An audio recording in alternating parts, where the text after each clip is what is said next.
Hey there. My name is Bill DeYoung. I'm with the St. Pete Catalyst. Thanks for joining us tonight for the Catalyst sessions.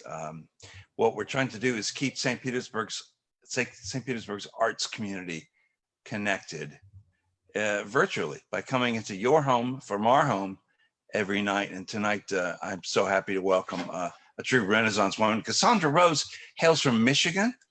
She grew up with musician parents and dreams of becoming a professional dancer.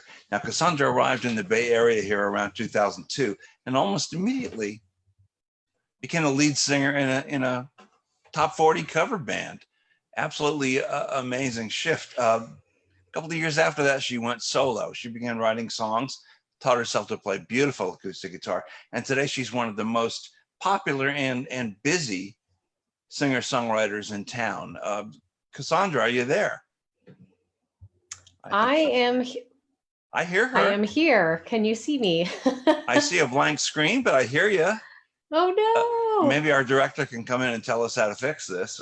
I can see myself in the corner there. Okay, well, hey, there you are. Hey, this is Kasondra Rose. How are you? Hi, I'm good. How are you? I'm fine. Hey, listen, let's start off just right away and say, how you doing? I mean, the pretty much gigs are kind of dried up for a while. How you holding up?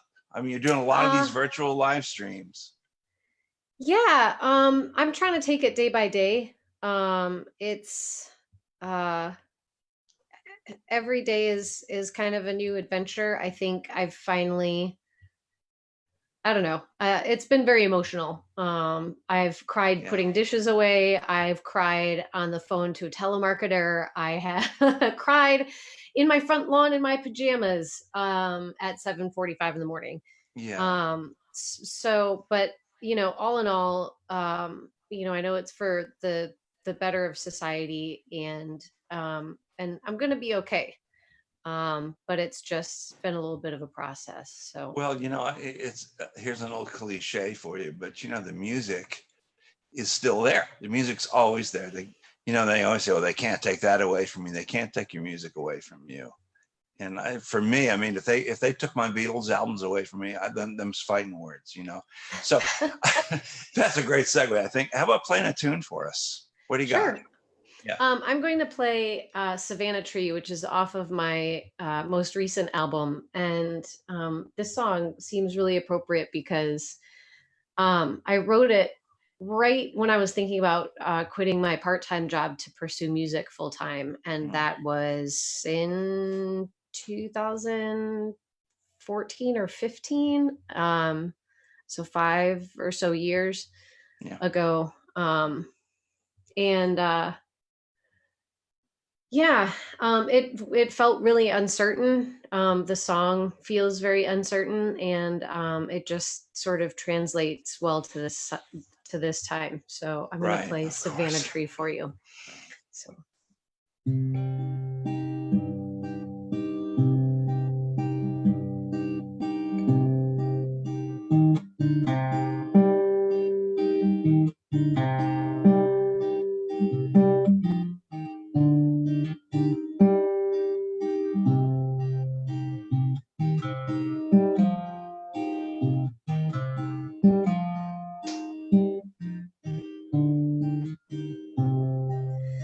What is there to say about this change? It doesn't feel real. The calendar reveals a naked ambition, avoiding attrition. But I feel the pressure. Am I called to make diamonds or a food for the lions? And maybe I'll make a pretty Savannah tree.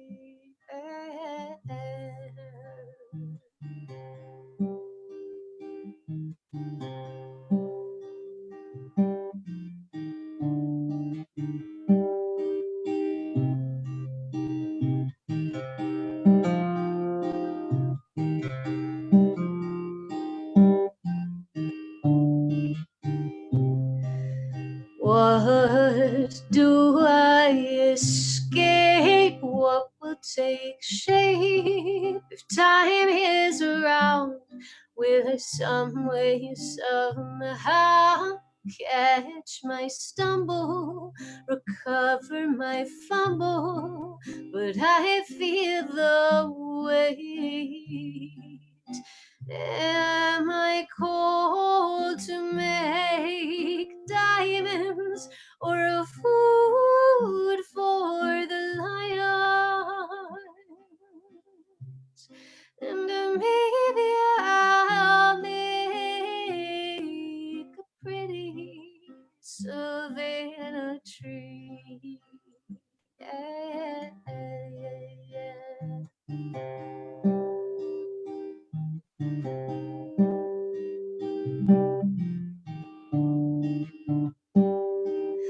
Am I called to make diamonds or a food for the lions?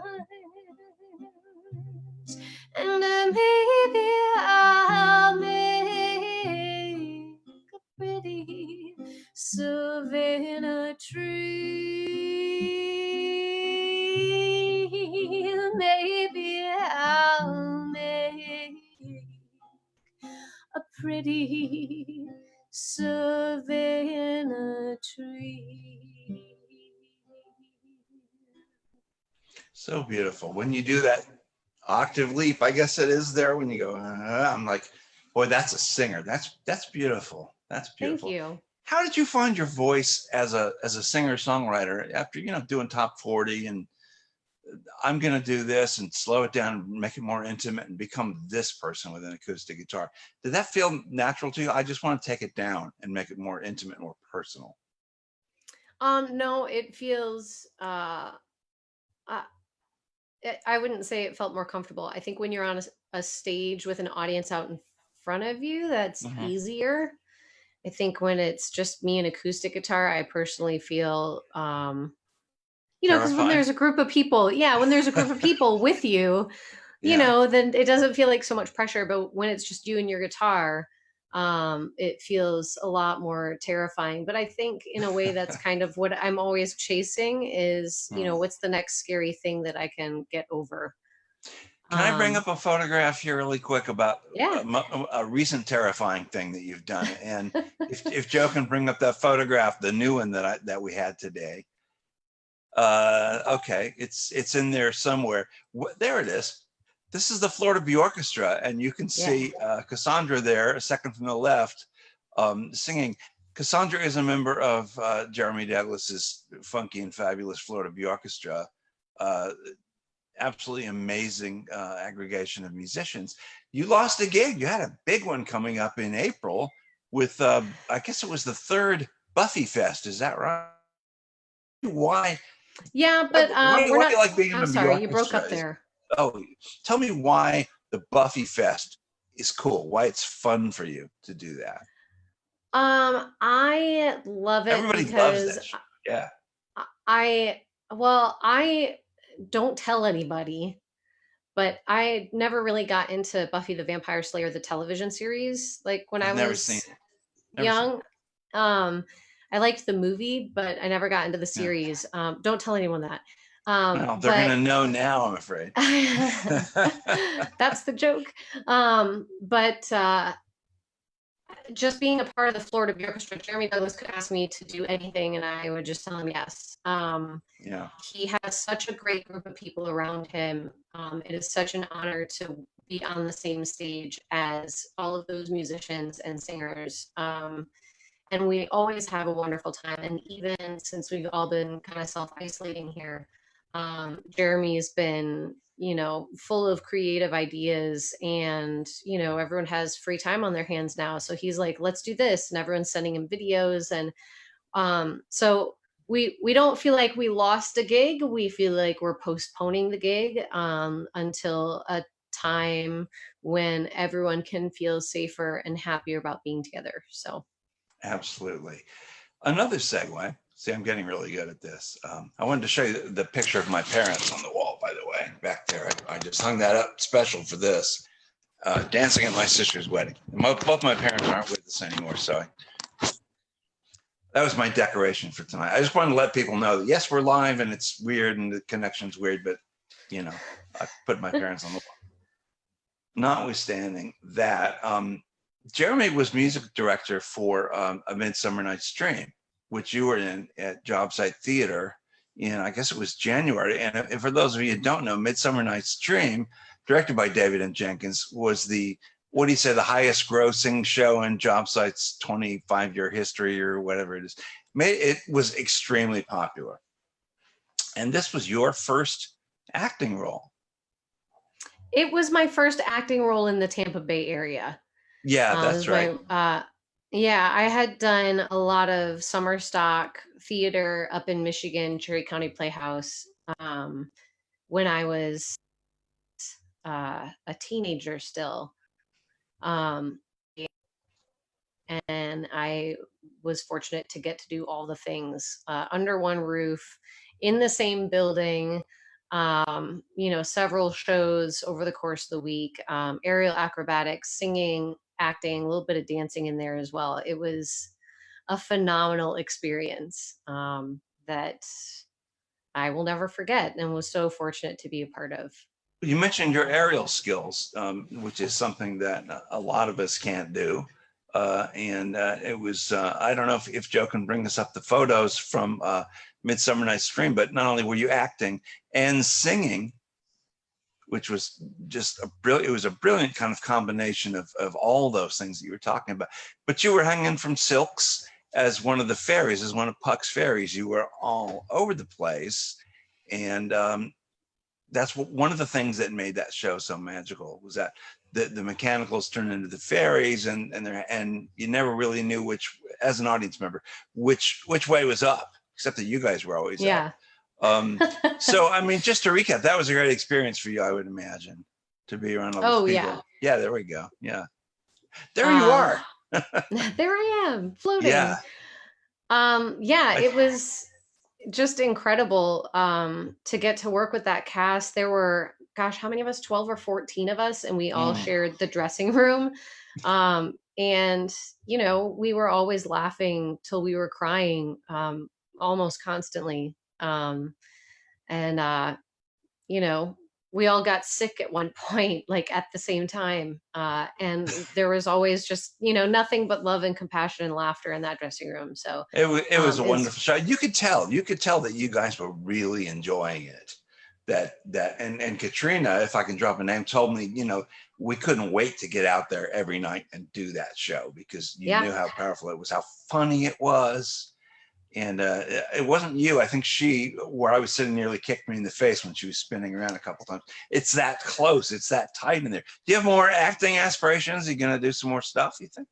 I would definitely like to be more involved in the Tampa Bay theater community. I don't consider myself much of an actor, but I'm good for, musical theater and stuff like that. I think the more of that I can do, once all of that opens back up, I think that will be I think that'll be fun. I really like the community of it. And it's a whole different thing than singing in the corner of a restaurant. So, well, let's talk about, you're doing virtual shows is it on your Facebook page? You do quite a few of them. Yeah. I've been trying to I did a couple like Sunday brunch live streams playing music. And then my other gig, was as a group fitness instructor. During the daytime, I would teach at a gym and a corporate wellness facility. And all of that, dropped off the calendar at the same time. But, some of the people are connected to me on Facebook. And so they have almost been motivating me to keep working out, which is for me a really good tool for stress relief, stress management. Sure. But I'm not so great about doing it by myself. So to have people tuning in and knowing that they're counting on me to be there, forces me to work out. And so it's just a nice little harmony of energy there. So not only are you doing virtual music concerts, but you're still teaching. In other words, your classes as much as you can. I don't know that it's teaching when I can't, correct anybody, but leading them through a workout and hopefully helping them with their stress management too. You want to share a virtual tip jar, like an address? We don't have the virtual, whatever you call it. Yeah, There you go. Look, she's got I it was ready, trying to folks. be sneaky about it, but I can't get the right amount of things to stack to keep this up on my desk. Well, Kasondra Rose is a brilliant singer and songwriter, and you should definitely check out her virtual stuff and tip her heavily. And we know we'll see you again out there in the real world, all of us. And thanks so much for being on here tonight. You have one more Thanks for song having me. for us to take us out. I sure do. I'm going to sing a little lullaby that I wrote for my nephew, and I think that's a nice little end song for the evening. So this is Beautiful. Lullaby. Well, thank you for me. Let me say my piece about the Catalyst, because if I don't, I'll forget, and I really want you to take us out here.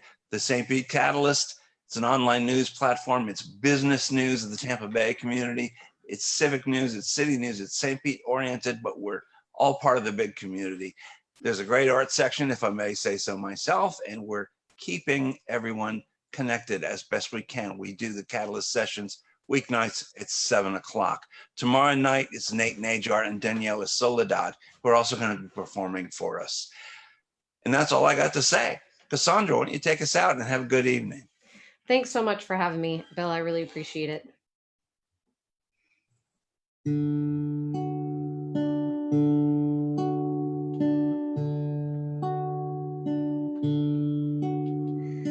I wanted to sing you a lullaby,